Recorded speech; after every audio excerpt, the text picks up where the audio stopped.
Hey everybody, hope y'all doing well today. Welcome to this week's Walking Dead review. It's for episode 5 of season 11. The name of the episode is Out of the Ashes. And I'm trying something that I've tried a few times, doing these bigger reviews instead of having to look at a screen. I took notes. I'm going to see if this maybe makes things a little more concise. It might make it longer, I don't know, but I want to see. But anyway, my first note is about Aaron's nightmare, and I thought that was a neat way to start the episode.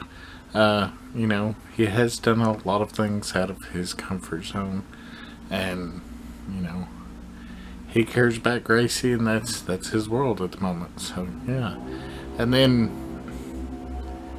fucking rednecks, as you can hear. And then the breach. That's the next thing I've got written down. The walls have been made Swiss cheese by the Whispers, and it's kind of reminded me though when they all came to Alexandria, because almost, there's so few homes left.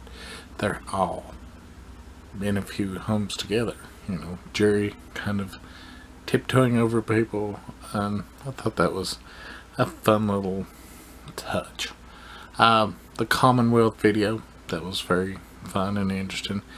It's the propagandized way that people want them to see themselves, but then you have the Commonwealth reality, that it is what it is, but it's not perfect. Then you have people going for the tools, and going to Hilltop, and you would have thought they would have done that before now. Before sending everybody out. I don't know. That's kind of silly, but they have to have, plot devices to make their stories work, so what have you. Maggie and Negan. Negan, for all his faults, is a realist. And hopefully Maggie will listen to him a little bit more. I know she has trouble because of Glenn and everything else and the war, but she needs to listen to him a little more. He kind of knows. You would have thought they knew how bad Hilltop was destroyed since they were there, but they kind of act like, oh my god, this is really bad, and they knew it was really bad. They knew they lost a lot of people there, so that was a little bit of overacting in my opinion. Finding some Whispers though. In the comics, Beta stays around for a little bit. He doesn't die like he does in the show, and thought that was okay. That's just what I thought. Now I've got Judas' state of mind.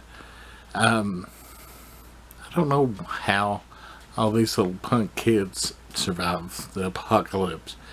I mean, they all, in a way, should be in Judith's mindset of, we've got to be ready and fight.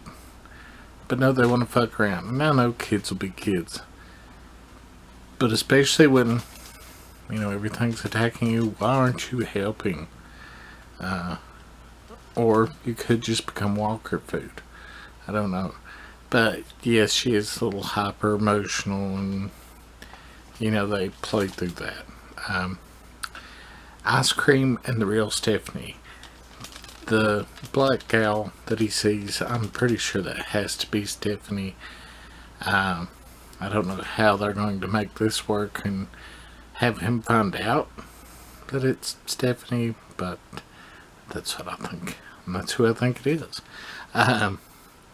The radio snafu, yeah. How wouldn't you get caught? I mean, they have to be listening to the radio. So that's kind of stupid. But plot device, They have to have those. Yumiko and her bro is sort of, like the Michonne and their daughter in the comics. And that was a decent payoff with different characters. let's see. Rosita's kind words. Thought that was a good little bit for Rosita to help Judith. And, Rosita was, from everything I've read, supposed to get a lot more time this season. And she has got some, but this was a whole lot of speaking, so I'm happy for her. Torture, Aaron taking things a little far. I know he's worried about losing everything, but yeah, he's taking it a little far.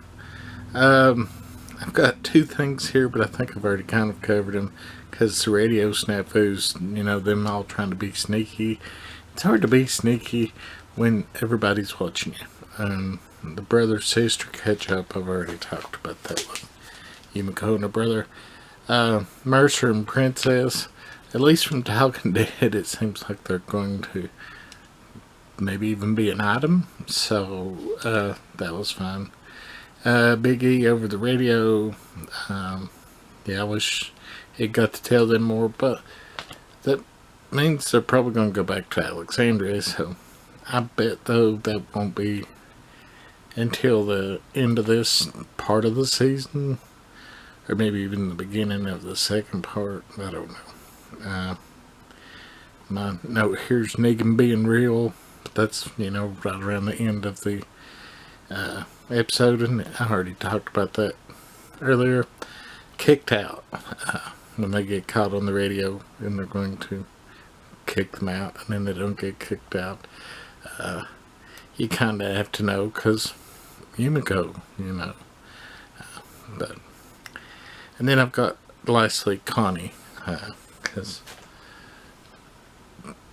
Carol's gonna find Connie. Oh my Connie. I hope she is alive. I mean, it's a good character, but the way they've got everything set up, it seems like we'll find out what she did before she died. That's the way I see it. Maybe she's alive though. I mean, or at least alive for a little bit, because who knows how many of them will die by the end of this season. Because, only so many can go on to the movie, and the rest have to be put to rest.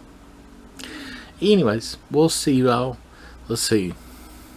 This is episode 5. This will go up a week after I'm recording this, so there'll still be 3 more weeks after this. So we'll see y'all for them. See ya.